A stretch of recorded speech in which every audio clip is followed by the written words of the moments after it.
Is this Chinese martial arts? Or this is Chinese martial arts?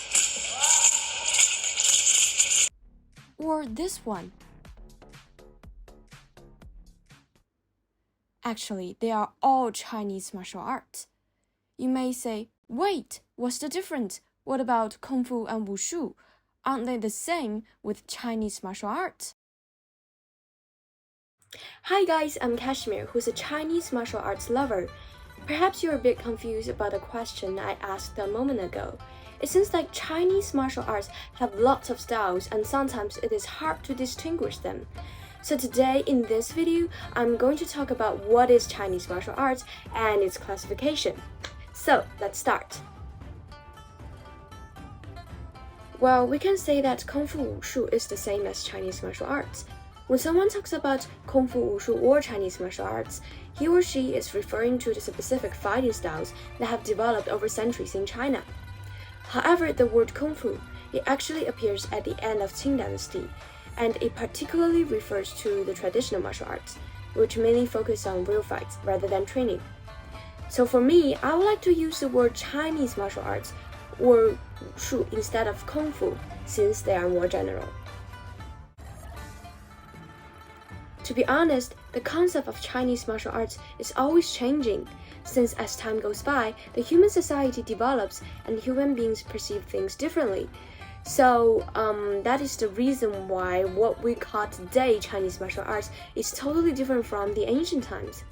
In ancient times, in the era of cold weapons, Chinese martial arts mainly existed as a fighting technique. Today, with the development of society, Chinese martial arts have evolved and focuses more on fitness rather than fighting skills. During the winter of 1988, Chinese martial artists had a national Chinese martial arts seminar in Beijing. At last, they all agree on the concept of Chinese martial arts, which is Chinese martial arts is a traditional Chinese sport that takes fighting technique as the main content. Forms and fighting were so-called wrestling as the practice of this sport and focuses on both internal and external training. And that is the concept of Chinese martial art nowadays. As I mentioned before, there are different kinds of classifications for Chinese martial arts. However, I believe this classification is the most easiest to understand, and most importantly, it addresses the different functions of Chinese martial arts. So, Chinese martial arts can be first split into two subfields: competitive martial arts and traditional martial arts. For competitive martial arts, it also has two small subfields, which are performing martial arts and sanda. Compared to traditional martial arts, which has a long history, competitive martial arts has a relatively short history.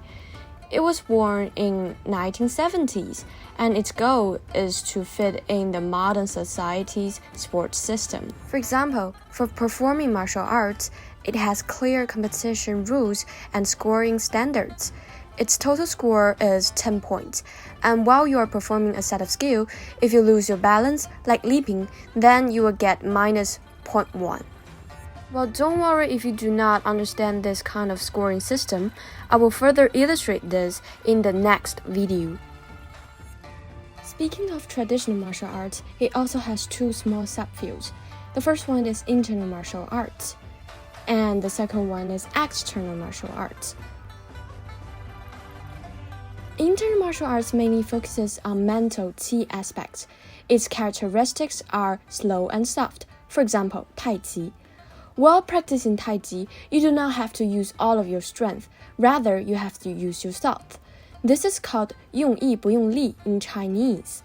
On the contrary, for external martial arts, it focuses on physical muscle aspects. Its characteristics are active and aggressive. For example, 少林拳.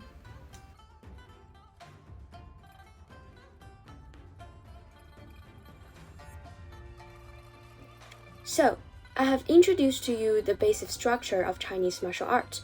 Don't worry if you do not fully understand some of the specific points.